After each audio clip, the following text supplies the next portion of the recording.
2026 தேர்தலில் மதுரை மத்திய தொகுதி கேட்டு விருப்ப மனு கொடுத்துள்ளார் அமைச்சர் பிடிஆர் பழனிவேல் தியாகராஜன். 10 ஆண்டுகளில் அரசியலில் இருந்து சொந்த தொழில்துறைக்கு திரும்பலாம் என நினைத்த நிலையில் தனது முடிவை மாற்றியதற்கு என்ன காரணம் என்றும் பிடிஆர் விளக்கம் கொடுத்துள்ளார். முதலமைச்சர் ஸ்டாலின் தலைமையிலான திமுக ஆட்சியில் ஆரம்பத்தில் நிதித்துறையை கையில் வைத்து பவர்ஃபுல் அமைச்சராக செயல்பட்டு வந்தார் பிடிஆர் பழனிவேல் தியாகராஜன்.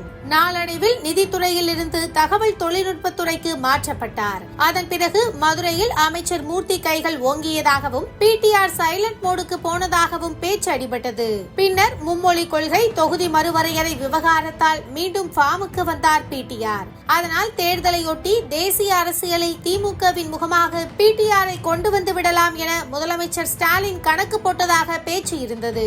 அதேபோல் வரும் தேர்தலில் பிடிஆர் போட்டியிட வாய்ப்பில்லை என்றும் மதுரை திமுக வட்டாரத்தில் பேசி வந்தனர். இந்த நிலையில் 2026 தேர்தலில் போட்டியிட விருப்ப மனு அளித்துள்ளார் பிடிஆர். இது தொடர்பான அவரது பதிவில், கழக உடன்பிறப்புகளில் ஒருவனாக 2026 சட்டமன்ற தேர்தலில் போட்டியிட அண்ணா அறிவாலயத்தில் விருப்ப மனு அளித்தேன். 30 ஆண்டுகளாக அயல் நாடுகளில் உலகளாவிய கல்வி நிறுவனங்களில் பயின்று கார்ப்பரேட் நிறுவனங்களில் உயர் பொறுப்புகளை வகித்த பின் எனது முன்னோர்கள் காட்டிய வழியினை பின்பற்றி பொது வாழ்விற்குள் நுழைந்தபோது 10 ஆண்டுகள் மக்கள் பணியில் ஈடுபட்டு பின்னர் மீண்டும் எனது சொந்த தொழில்முறை துறைக்கு திரும்புவேன் என்று தெரிவித்திருந்தேன்.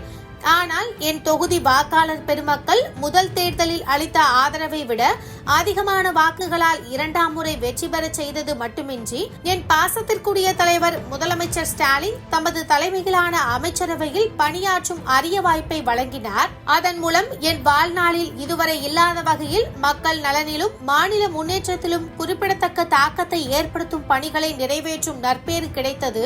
மேலும் எனது முன்னோர்கள் தங்கள் பொது வாழ்விற்கு எந்த வரையறையும் இன்றி தமது வாழ்நாள் முழுவதும் மக்கள் பணியில் அர்ப்பணிப்புடன் செயல்பட்டதை நினைவில் கொண்டு அவர்கள் பாதையை பின்தொடர முடிவு செய்துள்ளேன். அந்த வகையில் மீண்டும் ஒருமுறை கழக தலைவரிடம் எனது பொது வாழ்க்கையை தொடர்ந்து மக்கள் பணியாற்றிட வாய்ப்பு கோரி இன்று கழக தலைமையகத்தில் 3வது முறையாக மதுரை மத்திய தொகுதியில் போட்டியிட விருப்ப மனுவை சமர்ப்பித்தேன். கழக தலைவர் வாய்ப்பளித்தால் எனது தொகுதி மக்களிடம் 10 ஆண்டுகளாக எனக்கு அளித்து வந்த மகத்தான ஆதரவை இம்முறையும் தொடர்ந்து வழங்கிட கோருவேன் என தெரிவித்துள்ளார்.